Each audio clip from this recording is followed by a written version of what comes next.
बाबा, हाँ जी, अष्ट देव और अष्ट रत्न, इसके बारे में मैं बहुत कन्फ्यूज हूँ, थोड़ा क्लियर करके बताए तो। देव वो ही बनते हैं जो पूरे 84 जन्म लेते हैं, 16 कला संपूर्ण होते हैं, उनको कहा जाता है देव, देवता।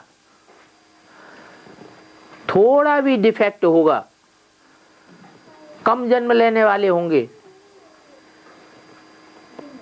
कम कलाओं वाले होंगे, तो वो कमजोर आत्माएं द्वापर युग से दूसरे धर्मों में क्या होंगी, कन्वर्ट हो जाएंगी और भारतवासियों को धोखा दे जाएंगी। तो ऐसी धोखेबाज आत्माएं, उनको देवता कहेंगे फिर, हैं? तो अष्टदेव तो बहुत ऊंची चीज है। रतन जो हैं वो एक दूसरे से कम कीमत वाले होते हैं। ये तो देवताएं हैं जो बहुत, जिनकी जीवन अमूल्य जीवन है। भगवान आकर मनुष्य को देवता बनाता है। भगवान के सिवाय कोई भी मनुष्य को देवता बना ही नहीं सकता। जो रतन होते हैं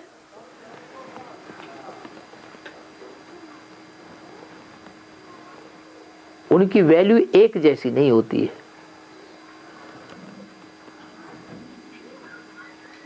सब हीरे नहीं होते हैं। क्या होते हैं? पन्ना है, माणिक है, मोती है, मूंगा है, इनकी सबकी कीमत अलग अलग है, ये एक जैसे हैं, हीरे जैसे हैं, अलग अलग अलग। तो वो हैं और धर्मों में कन्वर्ट होने वाली आत्माएं। इस समय जिनको बाप आकर देवता बनाते हैं, देवतुल्य बनाते हैं, वो आत्माएं उनको कैप्चर करती है और उनको कंट्रोल करती है प्रवेश करके।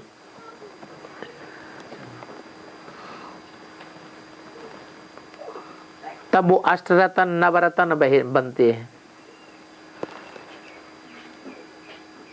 नवग्रह बनते हैं। गर्गस्थ कहा जाता है। गर्गस्थ में क्या चाहिए? बाप भी चाहिए, बीज, माँ भी चाहिए, धरणी, फिर बच्चा भी चाहिए कि नहीं चाहिए? बच्चा भी चाहिए। तो वो धर्म पिताएं रत्नों में नहीं आते हैं? धर्म पिताएं जो होते हैं रत्नों में नहीं आते हैं। धर्म पिताएं जो हैं रत्नों में तो आएंगे, लेकिन वो ऊपर से आने वाले धर्म पिताएं नहीं है। ऊपर से आने वाले धर्म पिताओं की तो माला ही नहीं है देवी देवता सनातन धर्म में। उनकी मालाएं अलग बनती हैं, उनकी अपनी माला, अपना संगठन, और देवी देवता सनातन धर्म वालों का अपना संगठन। और बाबा तकदीर जगा कर आया है इसका, तकदीर जगा कर आई हूँ। हाँ, इसका मतलब क्या हुआ? हैं? जो 63 जन्मों में तुमने कर्म किए हैं, अच्छे और बुरे किए हैं ना, अच्छे कर्म किए हैं तब इस ज्ञान में आए हो, या बुरे कर्म किए हैं तब आए हो? अच्छे कर्म। अच्छा, तकदीर जगा के आए हो ना। कहाँ जगाई? पहले ही 63 जन्मों में अच्छे अच्छे कर्म करके तुम तकदीर जगा ली तुमने अपनी, जो इस जन्म में आकर के तुमको जल्दी से भगवान मिल गया।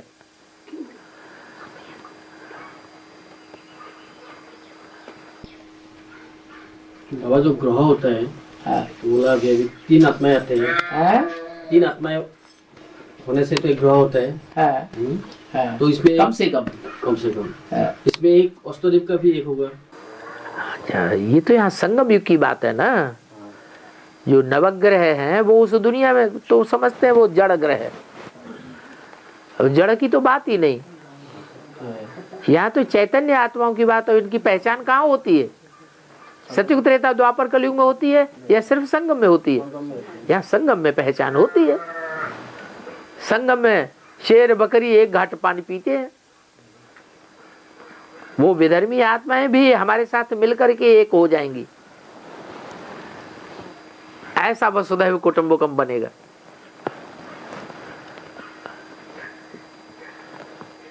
और बाबा, जो बच्चों का कर्म श्रेष्ठ है उसका निशानी क्या है बाबा? बच्चों का जो बच्चों का कर्म श्रेष्ठ है उनकी निशानी है वो इस जन्म में फ्री होंगे। सबसे ज्यादा श्रेष्ठ बच्चे तो वो, कोई बोझ नहीं होगा उनके ऊपर। क्या कोई बंधन, लौकिक बंधन कुछ भी नहीं होगा। चाहे तो खूब सेवा करें दौड़ दौड़ के,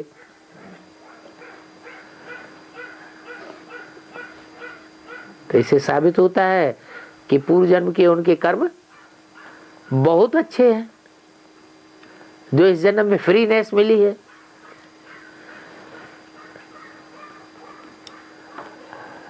और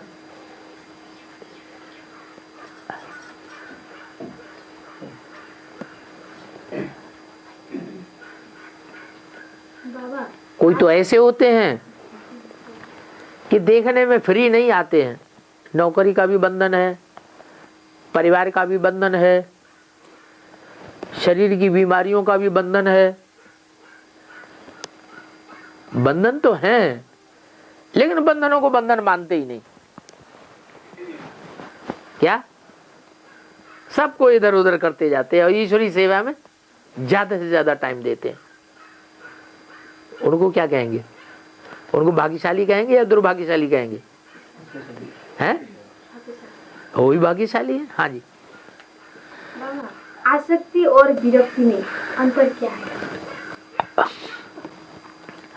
आसक्ति माने लगाव और विरक्ति माने लगाव नहीं है, बेलगाव, अटैचमेंट नहीं है। सिर्फ कर्तव्य कर्म कर रहे हैं कि हमें बच्चों की पालना करनी है, बीवी बच्चों के लिए कमाई करनी है, करते हैं, लेकिन बुद्धि कहाँ लगी रहती है? ईश्वरीय सेवा में बुद्धि लगी रहती है, ईश्वर की याद में बुद्धि लगी रहती है, विश्व कल्याण में बुद्धि लगी रहती है, नई दुनिया की याद में बुद्धि लगी रहती है, बाप के घर को याद करने में बुद्धि लगी रहती है। तो कहेंगे आसक्ति नहीं है। लगाव को ही आसक्ति कहा जाता है। और बाबा, आत्मा में तो यह सीखा मैंने, आत्मा में तो मन बुद्धि और संस्कार होते हैं, ठीक है। हाँ, गीता में और एक शब्द है चित्त। ये चित्त क्या आत्मा ही चित्त है क्या, या मन को चित्त बोलते हैं या बुद्धि को? चित्त का मतलब क्या है? मन को ही चित्त कहा जाता है।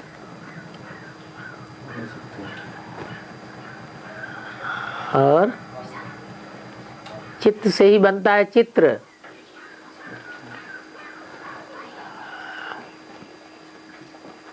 चित्त एकाग्र होता है तो चित्र तैयार हो जाता है। पहले शास्त्र बने थे या चित्र बने थे? पहले चित्रकारी हुई। तो जिन चित्रकारों ने चित्र बनाए, जिनमें सारे शास्त्रों का सार समाया हुआ है, वो चित्त एकाग्र था या चलायमान था? चित्त है, एकाग्र चित्त थे। शास्त्रकारों से भी उनकी बुद्धि ज्यादा श्रेष्ठ थी, अच्छे कलाकार थे। शास्त्रकारों ने तो बाद में फिर ढेर सारी मिलावट कर दी। अभी चित्रकार भी ढेर सारी मिलावट कर रहे हैं। जिसके जो मन में आता है वैसे ही चित्र बनाता रहता है। माया की मत, मुरली में बोला है, माया की मत पर ढेर के ढेर चित्र बनाए। रमेश भाई ने क्या किया? बाबा ने तो 4 चित्र बनवाए और बाद में रमेश भाई ने ढेर के ढेर चित्र बना के रख दिए। और बाबा ये कर्ण जो होता है, कर्ण का 2 ये है कवच और कुंडल। कर्ण जो होता है महाभारत में कर्ण है। हाँ, इसमें 2 ये है ना कवच और कुंडल बोलते हैं। हाँ अच्छा, ब्रह्म बाबा अगर कर्ण है हाँ संगम में, हाँ। तो इसका कवच और कुंडल क्या है? कवच है योग का। कवच कौन सा है? याद का कवच। जब वो राम वाली आत्मा में प्रवेश करते हैं तो उनको कवच मिल गया। क्या मिल गया? क्या मिल गया? कवच मिल गया। योग का कवच उनको मिल गया कि हमें साकार भी मिल गया और साकार में वो निराकार प्रवेश है, वो याद भी मिल गई, तो सुरक्षा हो जाती है कवच से। और कुंडल, कुंडल माने कानों की शोभा है। वो कानों की शोभा जो है उनकी खासियत थी, बेसिक में भी उनकी खासियत थी। ब्रह्मा के बारे में क्या खासियत थी ज्ञान के बारे में? कि उनके कान सबसे पहले सुनते थे। क्या?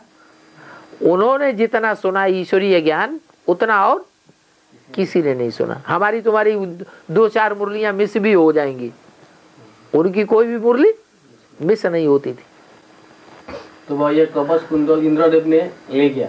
हाँ हाँ, इंद्रदेव ने ले गया। हाँ वो दान में दे दिया उन्होंने।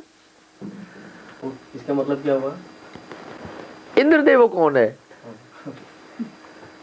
इंद्र है कौन? इंद्र शब्द का अर्थ क्या है? राक्षसों में और देवता, जो इंद्र आदि देवताएं होते हैं, उनमें अंतर क्या है? राक्षसों की इंद्रियां कंट्रोल में होती हैं? नहीं होती हैं। और देवताओं की इंद्रियां कंट्रोल में होती हैं। इंद्र माने जिन्होंने इंद्रियों पर जीत पाई हो। जो इंद्रियों पर जीत पाते हैं वो ही असली राजा है। तो इंद्र कहां से आया? कौन हुआ इंद्र? ब्रह्मा की सोल जब प्रवेश करती है तो वो ही इंद्र है। किसमें प्रवेश करती है? बीज रूप राम वाली आत्मा में जब प्रवेश करती है तो वो इंद्र का पार्टी भी बजाती है। वो इंद्र है। इंद्र डरपोक भी था कि नहीं? उसको फट से आशंका हो जाती थी कोई हमारी राजा ही छीन लेगा। तो राम वाली आत्मा को डरपोक कहेंगे या निडर कहेंगे? राम वाली आत्मा तो अलग चीज और कृष्ण वाली आत्मा अलग चीज।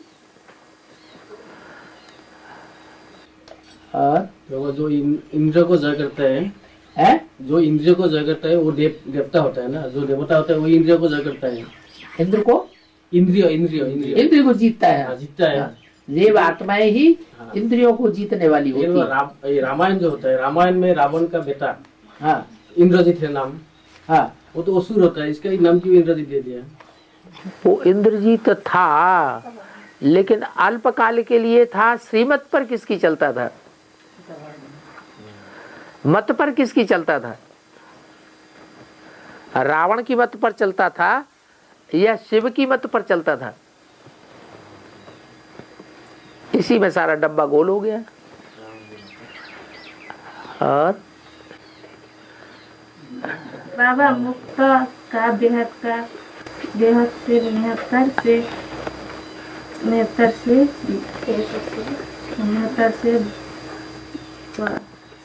पहले समझ लो फिर सीधा सीधा बोल दो। हाँ बाबा, बाहरी सहायता बेशर्मी हाँ बनाती है। हाँ, बाहरी सहायता बेशर्मी बनाती है, इसकी रहस्य क्या है?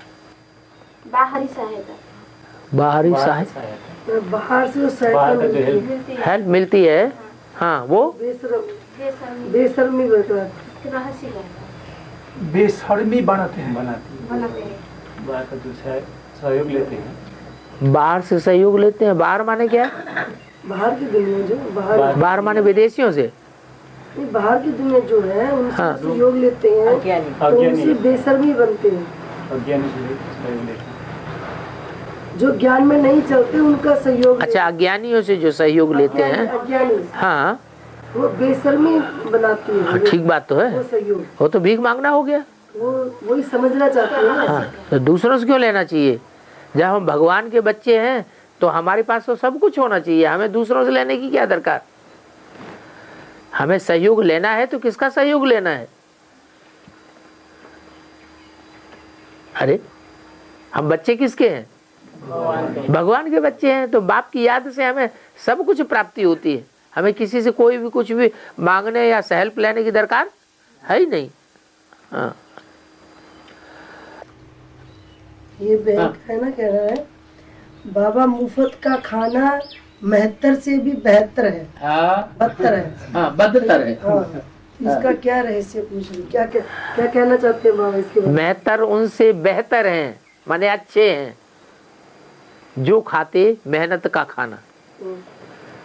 मेहतर जो हैं, जो गद्द साफ करने वाले हैं, वो मेहनत का खाना खाते हैं या सन्यासियों की तरह भीख मांग के खाते हैं? तो सन्यासी अच्छे या मेहतर अच्छे? मेहतर अच्छे। और ये मेहतर से भी गंदे हो गए। हैं? ये मेहतर से भी बदतर है। बदतर है सन्यासी। हाँ जी, उनसे भी बदतर हैं जो भीख मांग के खाते हैं। भीख मांग के खाना माने आत्मा की स्वायत्त को भूल गए, अपने महत्व को ही भूल गए। जो अपने को इतना नीचा गिरा देता है वो दूसरों से मांगता है।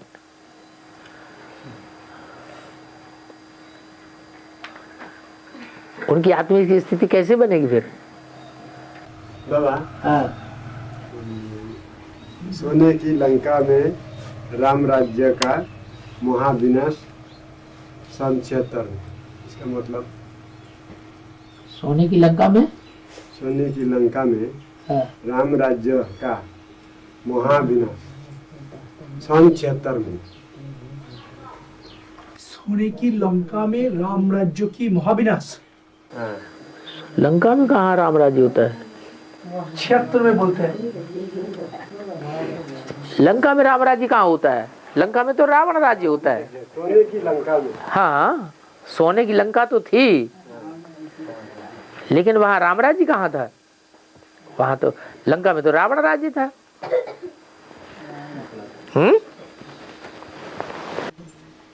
ऐसा लिखा हुआ है, मुरली में लिखा हुआ है बात। सोने की लंका में रावण राज्य का महाविनाश सन 76 में। बाबा वो जो था ना 1976 में, लंका माने बेसिक तो सोने की लंका, हाँ, सोने की लंका है, रावण का राज्य है। रावण की राज्य में हाँ महाविनाश हो गया, उसमें ऐड कर दिया राम राज्य, मिक्स कर दिया। हाँ, तो ये कोई मिक्स होगी बात। हाँ, बहन का दूसरा क्वेश्चन है बाबा हाँ, कि बाबा महाकाल बाप हिसाब किताब लेने के लिए धर्मराज की अदालत में सबको आह्वान कर रहे हैं।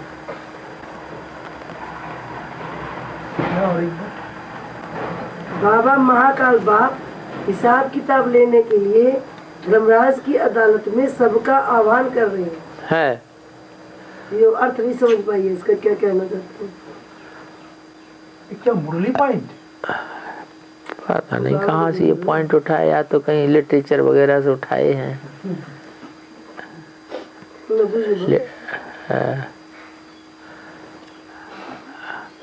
बाप धर्मराज की अदालत में आवाहन करते हैं।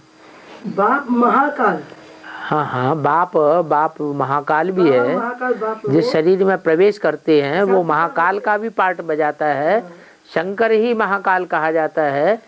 और तो काल आता है तो आता ही जाता रहता है। द्वापर के आदि से लेकर के कलयुग अंत तक सामान्य काल आता ही है, मनुष्य मरते ही रहते हैं। लेकिन एक महाकाल है जहाँ के सारी दुनिया मर जाती है, काल के ग्रास बन जाती है। सबको ही बाप के घर में जाना है, परम धाम में जाना है। तो वो महाकाल हो गया। उसके निमित्त कौन बनता है? सभी आत्माएं बनती हैं, कोई खास आत्मा है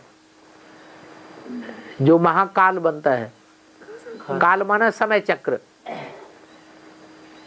समय चक्र को घुमाने के निमित्त बन जाता है।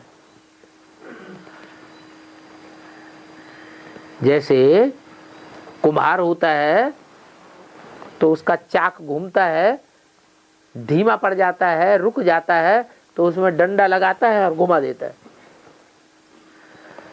ऐसे ही ये षष्ठी चक्र है, इसको कहते हैं काल चक्र भी है। 5000 वर्ष का काल चक्र है। सतयुग त्रेता द्वापर कलयुग।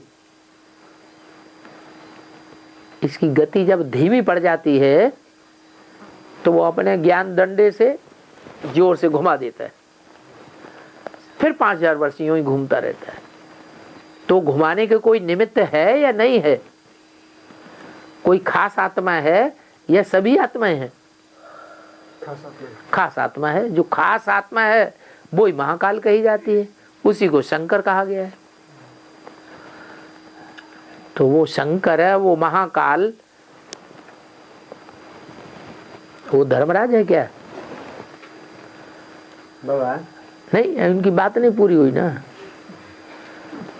और शंकर को धर्मराज कहेंगे।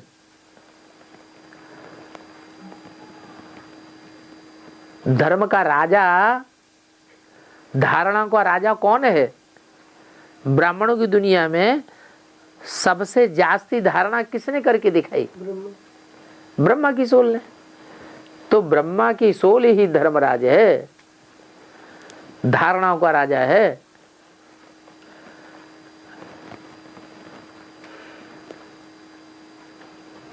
ब्रह्मा के जीवन काल में कौन सी आत्मा हावी होकर के रही?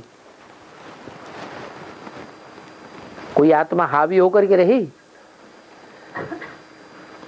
जैसे नचाया वैसे बाबा नाचते रहे।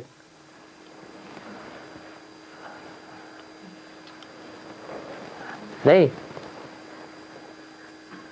अरे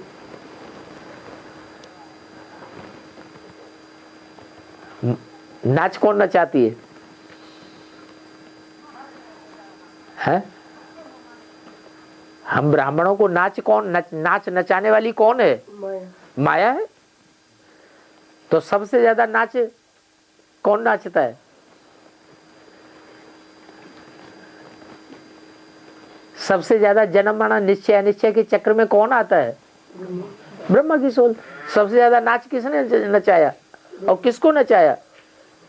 ब्रह्मा बाबा को नचाया, माया ने। और माया किससे कंट्रोल्ड है? अरे माया भी किसी से कंट्रोल्ड है या नहीं है? और माया के साथ एक नाम और लगाया जाता है ना, माया रावण। तो माया को भी कंट्रोल करने वाला रावण है। अब यज्ञ में माया कौन है?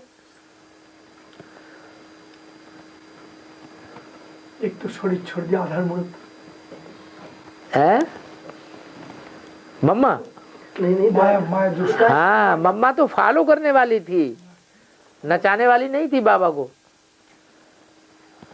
मम्मा नहीं, उन्होंने बोला इन सभी सितारों में सबसे जास्ती खातिरी होती है कुमारका की।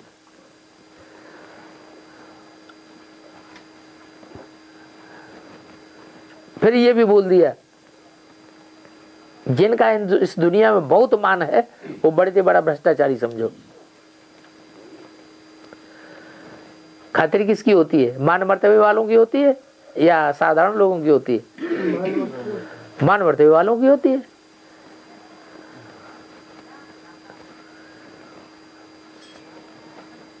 तो माया ब्रह्मा बाबा को नचाती रही बेसिक के जीवन में। अभी क्या होगा?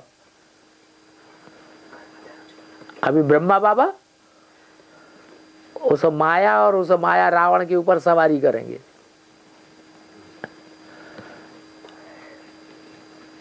रावण कौन?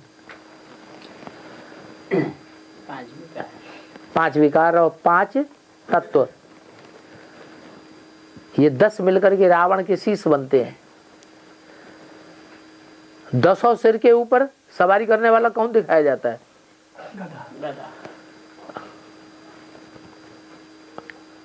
वो किसका पार्ट होता है? गधा कौन है और गधे को चलाने वाला कौन है? है? गधा है तो गधे को चलाने वाला कोई धोबी भी तो है। कौन है? अरे धोबी कौन है? हैं? शिव बाबा धोबी भी है। तो जो शिव बाबा धोबी है वो गधे के ऊपर कपड़े डालता है। बेसिक में भी कपड़े डाले थे, अभी भी उन कपड़ों को धोने का काम बलराम जो हलधर कहा जाता है वो करता है या राम वाली आत्मा करती है?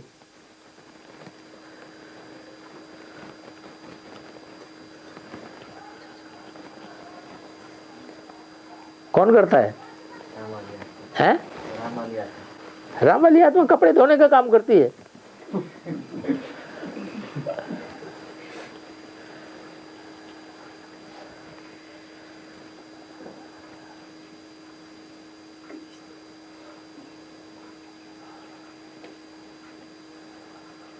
हलधर किसका नाम है? बलराम का। बलराम कौन है? कृष्ण की सोल। कृष्ण की सोल बलराम है। जो चेंज हो गया ना। हाँ, माना राम और लक्ष्मण ये 2 दिखाए जाते हैं। लक्ष्मण ने ये वरदान मांगा कि अगला जन्म जब हो तो हम क्या बने? आपके बड़े भाई बने। तो बलराम बड़ा भाई बनता है। बड़ा भाई का मतलब पहले से ज्ञान में चले आ रहे हैं। राम वाली आत्मा बाद में आती है कि कृष्ण वाली आत्मा बाद में आती है? राम वाली आत्मा बाद में आई है एडवांस में। कृष्ण वाली आत्मा तो पहले से ही है, तो बड़ा है। राम वाली आत्मा को अव्यक्तवाणी फॉलो करनी पड़ती है या नहीं है? फॉलो करनी पड़ती है। तो वो बड़ा भाई हो गया, वो छोटा भाई हो गया।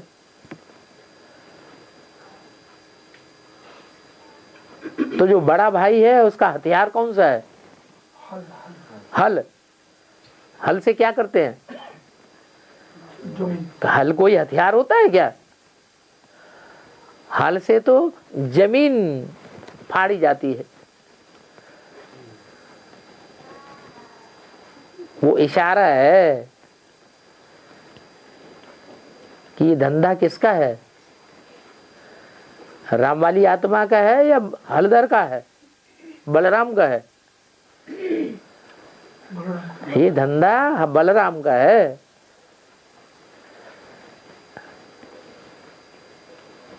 कृष्ण जो भगवान के रूप में दिखाया गया है उसको तो पूंछ दिखाई गई काहे की? मोर की। मोर की पूंछ कड़क होती है देह अभिमानी की या सॉफ्ट होती है? मुलायम होती है? हैं? मुलायम पूंछ होती है और दुखदाई नहीं होती है।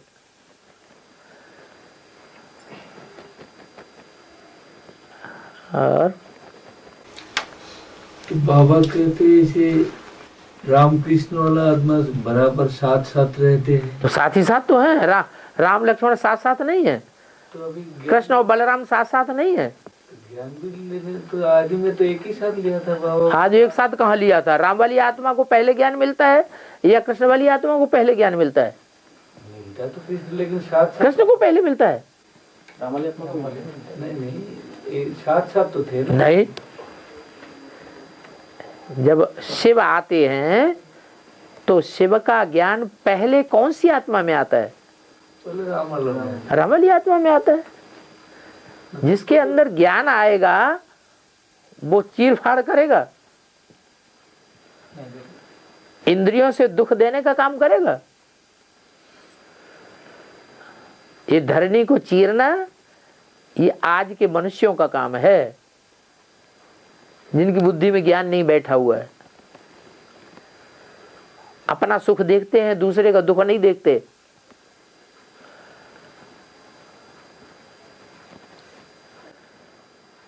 लेकिन जो भी माँ की पार्ट था उस समय नहीं था। ये जो उस समय नहीं था इसलिए कि उन्होंने पवित्रता का अर्थ नहीं समझा। पवित्रता का अर्थ उन्होंने समझ लिया कि इंद्रियां दूर रहें, पति और पत्नी दूर दूर रहें।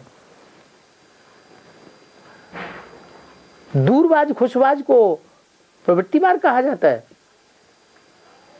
नहीं।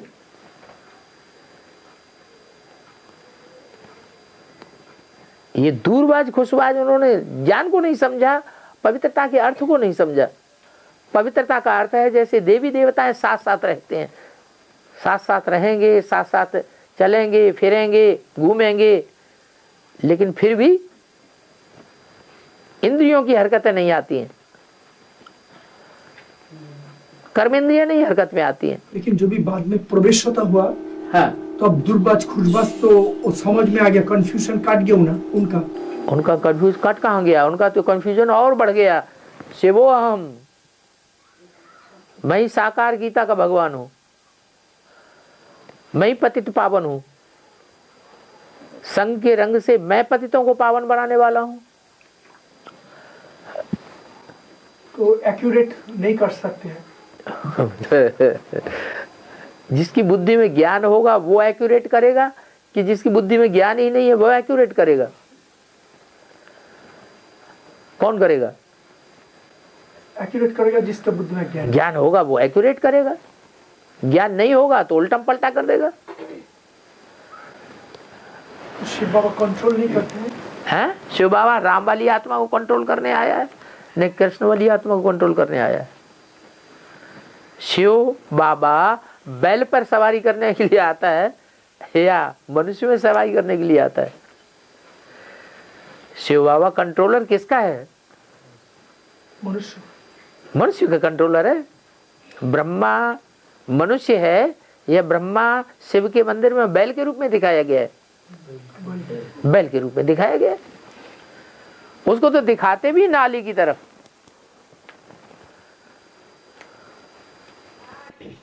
लेकिन ये एक्टिविटी से तो यज्ञ का नुकसान हो रहा है। एक्टिविटी से यज्ञ का नुकसान हो रहा है, तो राम वाली आत्मा क्यों नहीं इतनी सशक्त बनती जो उसको कंट्रोल करे? बैल को क्यों नहीं हाई जंप लगा करके उसके ऊपर बैठ जाती? क्यों नहीं करते? हाँ, क्यों नहीं करते बाबा? ज्यादा पतित राम वाली आत्मा बनी है कि ज्यादा पतित कृष्ण वाली आत्मा बनी है? कौन नहीं होती, कौन नहीं करती? आप कौन नहीं करते? आप कर दो।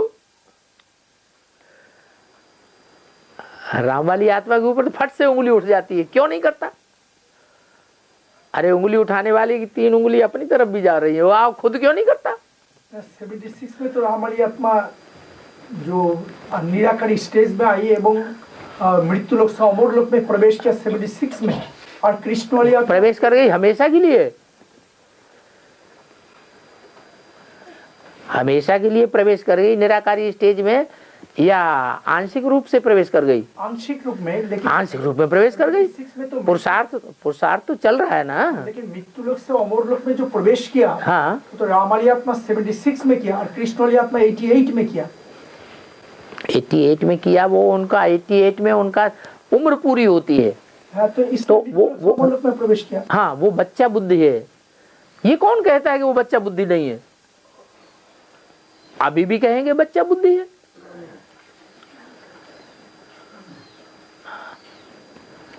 बाकी हाँ, ये कहेंगे कि राम वाली आत्मा जितना पतित बनती है उतनी कृष्ण वाली आत्मा क्राइस्ट और कृष्ण की राशि मिलाई जाती है। क्यों मिलाते हैं? क्रिश्चियंस ज्यादा पतित बनते हैं कि हिंदू ज्यादा पतित बनते हैं? हिंदू ज्यादा पतित बनते हैं। क्यों? वो ज्यादा पुराने हैं और वो अभी अभी उतरे हैं 2000 साल से। तो जो 2000 साल से नीचे आए हैं इस सृष्टि पर,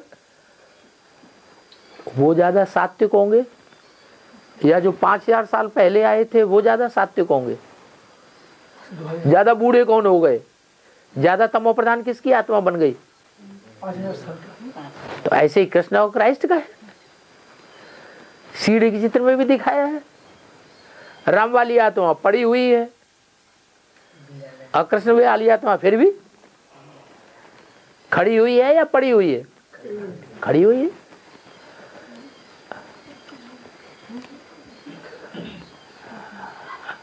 और बाबा, हाँ, शंकर पार्वती भी दुखी थे वियोग में। किसका वियोग में दुखी थे? किसका वियोग होता है पति पत्नी में? अरे पति पत्नी के बीच वियोग किसका होता है? राम सीता दुखी थे, किसके वियोग में दुखी थे? राधा दुखी थी तो किसके वियोग में दुखी थी? जो अपना इष्ट जिसको मानता है उसी के वियोग में दुखी होता है जब तक न मिल जाए। शंकर पार्वती पर फिदा हुआ, क्यों हुआ?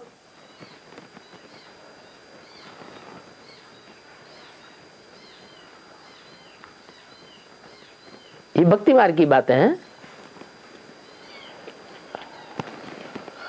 और माताओं ने इधर से दिया है, हैं? माता है ना इधर, हाँ। नेपाली में है ना, देरी से आने वाले ज्ञान भी कम धारण करेंगे। हाँ। कैसे फिर वो लास्ट से फास्ट चले जाएंगे बाबा? जो देरी से इस जन्म में आ रहे हैं उनकी क्या ये गारंटी है कि वो पूर्व जन्म में नहीं आए थे? जो अभी इस जन्म में देरी से आ रहे हैं ये भी तो हो सकता है पूर्व जन्म में आ चुके हों। तो जो पूर्व जन्म में पहले ही ये ज्ञान ले चुके हैं, ब्राह्मण बन चुके हैं, वो ब्राह्मणत्व का जो पुरुषार्थ है वो इस जन्म में ऐड नहीं होगा? होगा या नहीं? जब ऐड होगा तो लास्ट ऑफ फास्ट जा सकते हैं या नहीं जा सकते हैं? जा सकते हैं। माता जी पूछ लो। दूसरा प्रश्न क्या है, किसी कोई पाप आत्मा है और उस शरीर ने उसने शरीर छोड़ दिया है, तो उस पाप आत्मा को पाप की सजा तो खानी पड़ेगी। तो वो स्थूल शरीर से सजा मिलेगी या सूक्ष्म शरीर से मिलेगी? स्थूल शरीर धारण करा के सजा दूंगा, ऐसे मत समझो। मुरली में बोला ऐसे मत समझो कि सूक्ष्म में सारा सजाएं भोग करके खत्म कर देंगे। ब्रह्मा की आत्मा भी सजा खाएगी या नहीं खाएगी? है? तो कैसे खाएगी? शरीर तो उनका है ही नहीं, कैसे खाएगी? अरे बच्चों में प्रवेश करती है कि नहीं करती है? और सिर्फ एक ही बच्चे में प्रवेश करती है कि औरों में भी प्रवेश करती है? और बच्चों में भी प्रवेश करती है। कष्ट क्या ब्रह्मा की सोल को मिलेगा या जिस शरीर में प्रवेश करेगी उसको मिलेगा? औलिया लोग भूत प्रेतों को बांधते हैं तो भूत प्रेतों को कष्ट मिलता है या शरीरधारी को कष्ट मिलता है? उसमें तो वो जब बांध लेते हैं तब उसमें वो आत्मा अनुभव करती जो प्रवेश है। जब बांध लेते हैं भूत प्रेत को तब कष्ट किसको होता है? थोड़ी देर को मिलेगा, नहीं बाद में मिलता है उसको। नहीं, उसमें जो प्रवेश हुई आत्मा है। भूत प्रेत जब औलिया उसको बांध लेते हैं, हम और आप उसे मारेंगे तो वो निकल जाएगी, क्योंकि हम बांधना नहीं जानते। हम तो वो तांत्रिक कर्म जानते ही नहीं, लेकिन जो जानते हैं वो उसे बांध लेते हैं और बांध के फिर उसकी पिटाई करते हैं। उसको कष्ट जो भूत प्रेत आत्मा है। हाँ, तो उसको कष्ट होता है। बाद में फिर जब निशान पड़ जाएंगे तब फिर उसको महसूस होगा। तो ब्रह्मा वाली सोल को भी ऐसे मिलती है, सजाएं मिलेगी ना। जिसमें प्रवेश करते उसको भी तो कष्ट होगा बाद में। जैसे गुलजार दादी है, गुलजार दादी में ब्रह्मा की सोल प्रवेश करती है, फिर जब चले जाते हैं, ऐसे तो 14 घंटे बैठे हुए हैं, उसके बाद होता है उसको 14 घंटे जो आदमी बैठा रहेगा उसकी शरीर तो जाम हो जाएगा। फिर जब चले जाते हैं तब फिर उनको दर्द होता है शरीर में। उसका भी हिसाब किताब होगा। वो 14 घंटे क्या, उन्हें 24 घंटे आराम करना पड़ता है। हाँ जी। हाँ। एक प्रश्न हो रहा ही नहीं माता होगा, जंगली जानवर पशु पक्षी में वो 5 विकार रूपी रावण इन प्राणों में भी देखने में आता है। हाँ? जंगली जानवर जो पशु पक्षी में है वो 5 विकार रूपी रावण देखने में आता प्राणी है। में भी देखने में आता है। प्राणियों में भी हाँ विकार होते हैं। हाँ जी। तो पूछने का अर्थ है माता जी अभी वो कैसे है, मतलब हाँ प्राणियों में भी जो पशु हाँ। पक्षियों के जो 5 विकार है, जब मनुष्य में होते हैं तो प्राणियों में नहीं होंगे। अरे मनुष्य इतना मनन चिंतनशील प्राणी, उसके अंदर ही जब विकार हैं तो जो मनन चिंतनशील है ही नहीं, आया आवेगा और अपना काम कर बैठे, दूसरे को दुख होगा या सुख होगा इससे उनको कुछ भी लेना देना है ही नहीं। इसमें भी है, आता इसमें भी है। नहीं, मनुष्य तो फिर भी सोच सकता है, अपने को कंट्रोल कर सकता है ज्ञान के आधार पर, लेकिन जानवर तुरंत कर बैठेगा। जानवर को तो मन ही नहीं है सोचने विचारने का, वो कंट्रोल करेगा क्या? बाबा कहते हैं आज के मनुष्य जानवरों से भी बदतर है। विकारों के लिए जान से भी मार देते हैं। वो जानवर जान से तो नहीं मारते हैं। और मुरली में सुना है जे एक पुआ चावल को काम करो और एक पुआ आटा को काम करो, तो ऐसे काम करने से सारा बच्चा का मिले। क्या क्या इधर आ गया, इधर अरे धड़ाधड़ आसामिया भाषा में अपनी बोल जाओ, जो हिंदी जानता होगा तो बोल देगा, नेपाली में बोल दो। मुरली में सुने कि एक पुआ चावल को काम गर्नु र एक पुआ आटा को काम गर्नु भने त यति ले एक पुआ चावल को र एक पुआ आटा को सबै बच्चा बच्चीले खान पुग्छ। एक पुवा आटाको र एक पुवा चामलको लागि मात्रै काम गर्नु, अरू सबै खाना सेवामा दिने हो भने बच्चाहरूलाई केले पाल्ने, 5 वटा बच्चा। उनका कहने का अर्थ ये है जैसे उनके शरीर से पति नहीं है और 5 बच्चे हैं और बाबा ने मुरली में कह दिया भी एक पाव आटा, उसके लिए खाली काम करो, बाकी का क्या करना जरूरत है। तो बोलते बाकी टाइम ईश्वरीय सेवा में लगाइए। तो बोलते एक पाव आटा एक पाव, तो बच्चों को सेटिस्फाइड नहीं होगा, संतुष्ट नहीं होगा, तो क्या करूं? 5 बच्चे हैं तो फिर कैसे? 5 बच्चे हैं, और पति है हाँ, 5 बच्चे हैं, 1.5 किलो आटा तो चाहिए। अच्छा 1.5 किलो आटा तो चाहिए ना, और 1.5 किलो आटा में अगर नमक डाल करके रोज आदमी खाता रहे तो मर जाएगा कि जिंदा रहेगा? ये बताओ, पहले बताओ। जिंदा रहेगा ना, पुरुषार्थ कर सकेगा कि नहीं कर सकेगा? कर सकेगा।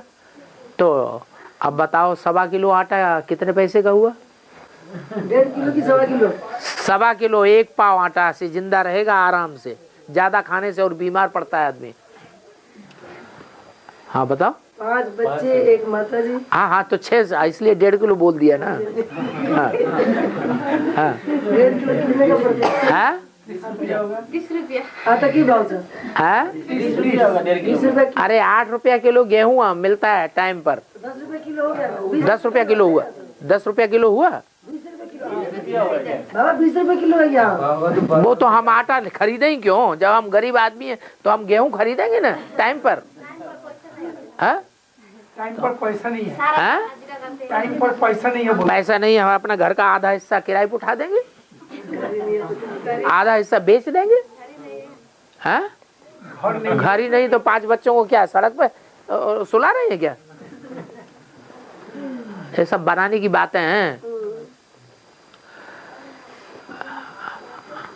और बाबा त्रिमूर्ति में विष्णु के हाथ में गदा है, वो बेगत में किस बात की यादगार है?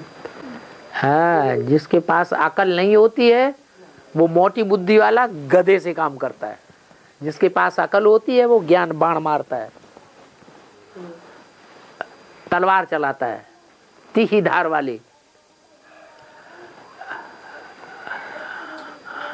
और बाबा हाँ, शास्त्र में लिखा हुआ है हाँ, तम्बाकू और मांस मदिरा जीव हिंसा इसको जो आदमी करेगा उसमें एक तम्बाकू या मांस मदिरा शराब उसमें से जो एक को सेवन करेगा वो आदमी जितना पुण्य करेगा, जितना दान धर्म करेगा, ज्ञान लेगा, वो सब भस्म हो जाएगा। बोला कहाँ लिखा हुआ है?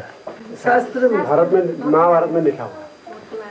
शास्त्रों की बातें उठाते ही काहे के लिए? तो मुरली मिली, मुरली की बात उठाओ। तुम्हें तो भगवान ने वाणी सुनाई हुई है। भगवान की वाणी एक की बात पे चलना चाहिए या अनेकों की बात पर चलना चाहिए? गुरु एक करना है लेकिन अनेक गुरु करना है। अनेक गुरु किए माने रावण को गुरु किया, अनेक सिर गुरु बना लिए। और एक मत पर चला माने राम की मत पर चला। राम को एक सिर होता है और रावण को अनेक सिर होते हैं। तो एडवांस से आने से पहले ये बात वो बात छोड़ दो, खत्म कर दो उसको। हाँ, यहाँ माता ने पूछा है किसी ने, बाबा वो 2 अक्षर का सुमरन कहा तो इसका अर्थ समझ में नहीं आ रहा। वास्तविक वो 2 अक्षर कौन सा सुमरन है? सिमरन माना भक्ति मार्ग में लगा दिया है। सिमरन ऐसे ऐसे करके माला घुमाते हैं और मुंह से राम राम राम राम राम उसे सिमरन समझते हैं। लेकिन सिमरन है बिगड़ा हुआ शब्द। असली शब्द है स्मरण। स्मरण माने याद। तो हमको सिमरन नहीं करना है, क्या करना है? स्मृति में लाना है, याद करना है। किसको स्मृति में लाना है? बार बार भगवान को स्मृति में लाना है। हमने भगवान का स्वरूप पहचान लिया कि भगवान तो निराकार है। वो निराकार शिव जो है वो रामकृष्ण वाली आत्मा में प्रवेश करता है उनके अंतिम जन्म में, कलयुग के अंत में। उनमें भी एक आत्मा है फीमेल का पार्ट बजाने वाली, हीरोइन का पार्ट बजाने वाली, कृष्ण वाली आत्मा। और राम वाली आत्मा है बाप का पार्ट बजाने वाली, सूर्यवंशी। वो सूर्य है, वो चंद्रमा है। तो हमें एक की मत पर चलना है या 2 की मत पर चलना है या 10 की मत पर चलना है? एक की मत पर चलना है। हमें बाप मिला हुआ है तो एक बाप की बात माने ना। 2 की मत पे चलेंगे, एक ने ये रास्ता बता दिया, दूसरे ने ये रास्ता बता दिया, अब कहाँ जाए? बिफरते रहेंगे। और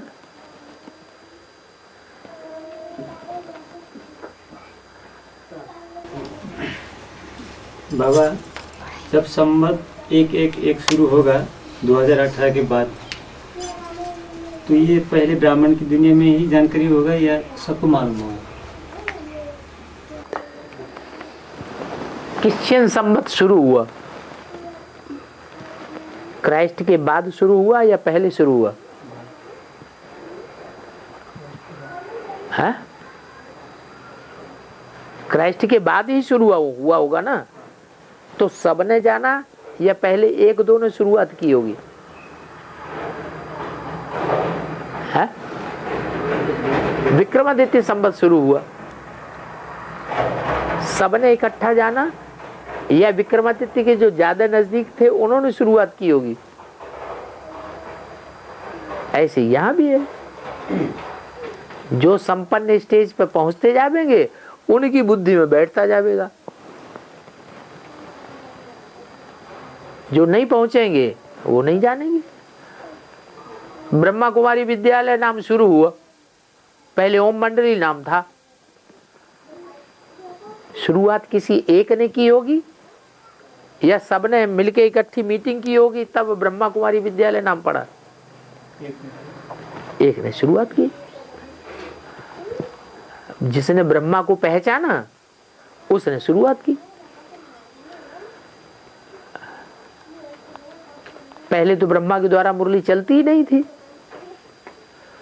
पीयू की वाणी चलती थी। ऐसे यहां भी है। अष्टदेव पहले पहचानते हैं तो उन्हीं के द्वारा वो संवत की शुरुआत उन्हीं को मालूमात होती है। और बाबा है देवता वाम मार्ग में चले जाते हैं, फिर सतयुग का सब खलास हो जाता है, ऐसा क्यों? जब विनाश होगा तब सब उल्ट पलट हो जाएगा कि नहीं? आधा विनाश होता है त्रेता के अंत में, तो आधी पृथ्वी लौटपोट हो जाएगी कि नहीं हो जाएगी? हो जाएगी। हो जाएगी। पहले ये America, Australia, Africa, Asia, Japan, चीन, यूरोप थे ही नहीं। सतयुग त्रेता में थे क्या? नहीं थे।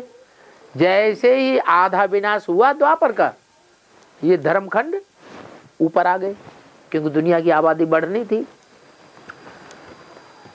आज से 300 साल पहले मनुष्य के किसी एक मनुष्य की बुद्धि में ही नहीं था कि ऑस्ट्रेलिया नाम का कोई महाद्वीप भी है दुनिया में।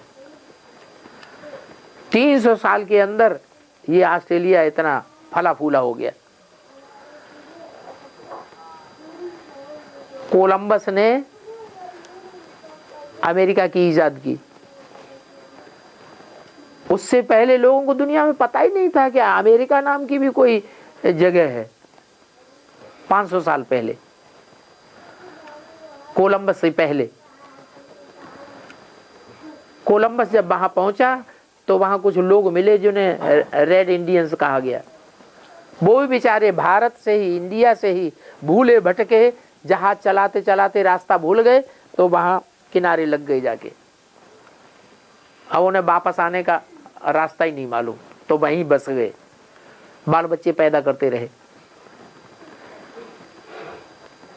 दुनिया में किसी को पता ही नहीं कि अमेरिका नाम का भी कोई महाद्वीप है दुनिया में, जो एक दिन इतना सरसब्ज हो जाएगा कि लोग अपने अपने देशों को छोड़ करके अमेरिका की तरफ भागेंगे।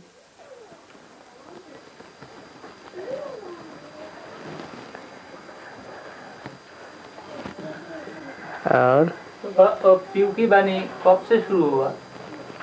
और अभी तो पीयू की वाणी बाबा से रूप में समझा रहा है। सिंधी में कहते हैं पीयू बाप को।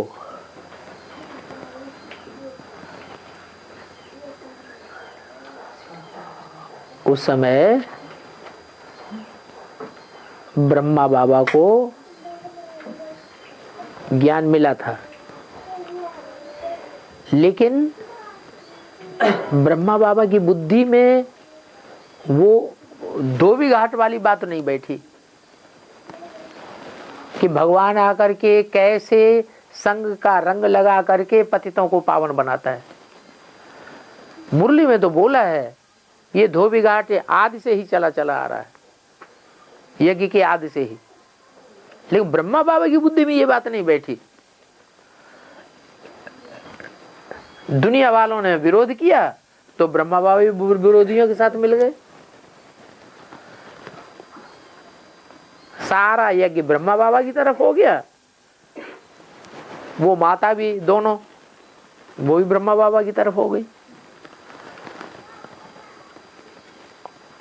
वो राम वाली आत्मा और उसको फॉलो करने वाले जो मुट्ठी भर थे उन्हें एक तरफ कर दिया गया।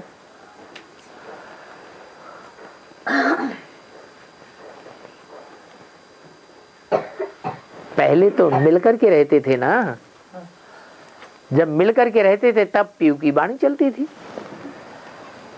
तब बाप मानते भी थे। बाद में उनको निश्चय उखड़ गया तो बाप की बात ही खत्म हो गई। फिर बाप का नाम थोड़ा ही ऐड किया जाएगा, फिर नाम किसका ऐड किया गया संस्था में? ब्रह्मा कुमारी ईश्वर विश्वविद्यालय नाम हो गया, ब्रह्मा का नाम ऐड हो गया, ब्रह्मा कुमारियों का नाम ऐड हो गया, बाप को भूल ही गए। तो सन 36 से सन 1942 तक हाँ क्योंकि वाणी चली होगी।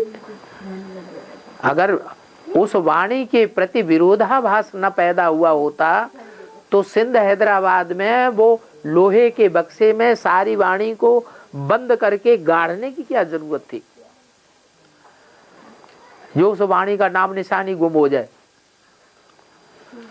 फिर तो लेकर के यहां चले आते, क्यों नहीं आए? क्योंकि उस पार्ट के ऊपर ही विश्वास खत्म हो गया। वो 51 से 69 तक वही झगड़ा अभी भी चल रहा है। जो आदि में झगड़ा था वही झगड़ा अभी भी है। लेकिन 42 से 46 तक बाबा माताएं संभाल रही थी। पीयू की वाणी चला ना कि ऐसे ही माताओं ने जितना समझा ज्ञान को उतना उन्होंने सुनाया। सुप्रीम कोर्ट प्रवेश करके नहीं किया, गीता माता में बोला तो है कि बाप लिखाते थे और ब्रह्मा बाबा बैठ लिखते थे, तो माताओं के द्वारा ही लिखाते थे ना। हाँ, तो वो भी तो पीयू की वाणी है। कहो उसे पीयू की वाणी, क्योंकि शिव बाप लिखा रहा है। हाँ, शिव बाप लिख रहा है, लेकिन साकार में तो पीयू नहीं है। तो उसको पीयू की वाणी नहीं कहा नहीं, और फिर उसको दबाने की क्या जरूरत? उस वाणी को दबाने की क्या जरूरत, जिसके डायरेक्शन पर ब्रह्मा बाबा भी चलते थे। लेकिन सिंध हैदराबाद से तो 42 में जो भी साकार चले गए उसका बाद तो लोग कराची गया। तो हाँ, वो सब ब्रह्मा बाबा लेके गया था। जब झगड़ा शुरू हुआ तो ब्रह्मा बाबा तो भाग गए ना। हाँ, वो झगड़ा टंटा पसंद नहीं करते थे, वो तो अकेले ही चले गए 42 का पहले। हाँ, जब झगड़ा शुरू हुआ तब अकेले जाकर के समंदर के किनारे किसी बंगले में बैठ गए जाके। झगड़ा चलता रहा, बाद में मम्मा मुकाबला भी करती रही। जिनको बंधन में आना था उनको बंधन में भी डाला गया। बाद में सन 46-47 में हिंदुस्तान पाकिस्तान की लड़ाई हुई है, खून खराबा हो गया, लोग अपने घर बार छोड़ करके भाग खड़े हुए। जो 7-7 तालों में बंद की हुई थी माताएं कन्याएं, उनको भी छोड़ के भाग गए। तब उन कन्या माताओं को मौका मिल गया कराची में भाग जाने का। धीरे धीरे उनको पता भी लग गया कि बाबा वहां पहुंच गए हैं। और 42 तक जब तक पीयू था, साकार में पीयू था, तब तो पीयू की वाणी बोला, ठीक है। लेकिन 47-48 में तो डायरेक्ट मुरली चला।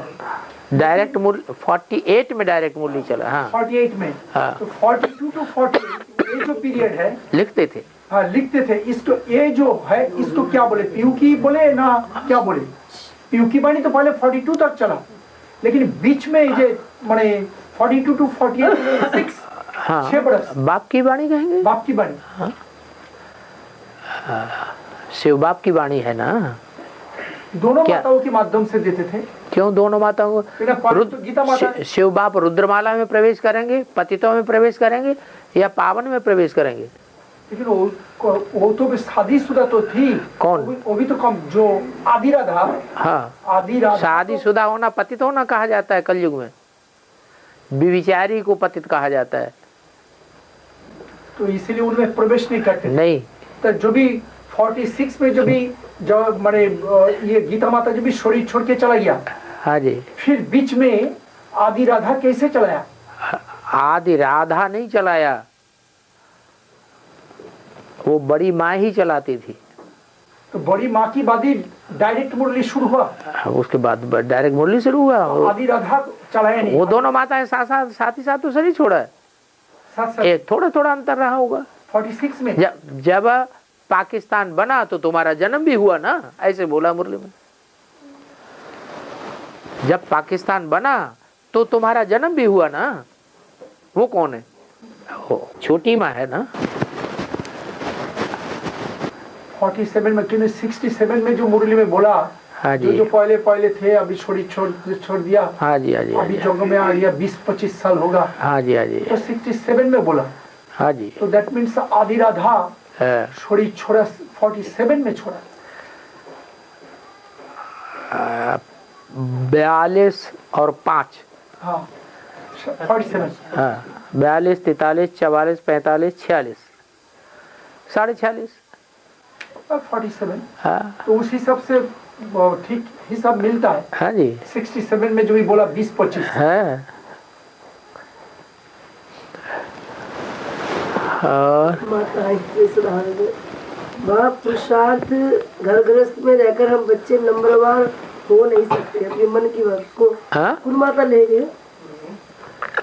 कोई भी हो, नहीं पूरा क्लियर कहा हुआ है वो। हाँ वो लिखिए है पुरुषार्थ घर गृहस्थ में रहकर हम बच्चे नंबरवार हो नहीं सकते। नंबरवारी तो होते हैं। बनू की खोज को मान लीजिए घरगस्त में रहते हुए पुरुषार्थ करने वाले नंबरवारी तो हैं, एक जैसे कहाँ हैं। हाँ कहने का मतलब है मोस्ट प्रोबेबली जे घर गृहस्थ में रह के माने अच्छा पुरुषार्थ कर नहीं सकते हैं। जो लोग सरेंडर करते हैं कोंडा लोग नहीं, ऐसी कोई बात नहीं। बाबा ने कहा गीता पाठशाला को भी मिनी वधवन का नक्शा बनाओ। जो घरगस्त में रहने वाले हैं वो गीता पाठशाला को मिनी वधवन नहीं बना सकते। अगर वो मिनी वधवन बनाएंगे तो फिर फुल सरेंडर होकर के चल जाएंगे ना। जब फुल सरेंडर होकर के वो चलेंगे तो वो भी फुल सरेंडर, और जो सरेंडर हुए वो भी फुल सरेंडर। बल्कि जो कागज पे सरेंडर हुए हैं वो हो सकता है कि अंदर से सरेंडर ना हो। लिखा है मुरली में खून से लिखे थे। बहुत खून से लिख करके देने वाले सरेंडर नहीं हुए। सब सरेंडर नहीं हो चल सारे छोड़ के। तो ये तो प्रैक्टिकल बात है, प्रैक्टिकल धारणा की बात है। इसमें ये थोड़ी कि घरगृहस्थ में रहने वाले नहीं कर सकते। घरगृहस्थ में रहने की बात नहीं है, बात है सच्चाई से चलने की। सरेंडर कितने हैं, बाबा की श्रीमत पर कितने चलते हैं। गीता पाठशाला चलाने वाले जो हैं वो बाप की श्रीमत पर नहीं चल सकते। बंधन है क्या? ढेर के ढेर बंधन होता है। ढेर के ढेर बंधन होते हैं। तुम्हें ज्यादा ढेर के ढेर बंधन है कि बाबा घरगृहस्थ में है कि नहीं, बताओ। सबसे बड़ी गृहस्थी बाबा। ज्यादा बड़ी गृहस्थी किसकी है, तुम्हारी है कि बाबा की है? तो बाबा की जब इतनी बड़ी गृहस्थी है तो तुम ऐसे कैसे कह सकते कि हम ज्यादा बंधन में? समस्याएं भी उतनी ज्यादा होती हैं।